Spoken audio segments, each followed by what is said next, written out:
বাবা বাবা বাবা বাবারে কিছু দিয়ে জানা রে বাবা। তোরে দিলে আমার কি লাভ? একদিন তোর বাপ্পার নাম অনেক উজ্জ্বল করবি। হ্যাঁ, 376টা মামলার ভিতর 76টাই আমার। কোনো ব্যাপার না বাবা, ছোটবেলায় এরকম একটা ভুল সবাই করে। দেশ তুই একদিন নিজের টাকায় অনেক বড় বিল্ডিং করবি, এখন তো দে না বাবা। নিজেদেরই বিল্ডিং ছিল, যখন তো নিজে কাম করতেছি না সেখন তো ভাড়া বাড়িতে থাকি। এরকম কোন কাজ করছস তুই? अबे साले জুয়া খেললাই সব উড়াই দিছি। আরে তোর বাপ মা অনেক খুশি থাকবে, এখন তো লয়ে আয়। এখন তো বিয়ে হয়েছে, সেখান থেকে তো ঝামেলা চলতেছে। কালকে তো বেলেন্ডার দিয়ে মাই বাপের মাথা ফাটাই ফেলাইছে, বাপ তো এখন হাসপাতালে ভর্তি। তোর এটা ছোট ভাই আছে না?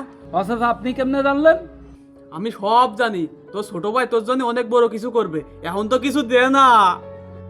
বড় কাম তো করেই দিছে, কি? 3 বাচ্চার মা নিয়ে বাইকে গেছে। তোর বউ তো লগে থাকবে, এখন তো কিছু দিয়ে। আমার বউ রেলই তো বাগছে। আমার বুদ্ধি মরিস না কে? মরতেই তো যাচ্ছিলাম, আপনি একটাই দিলেন।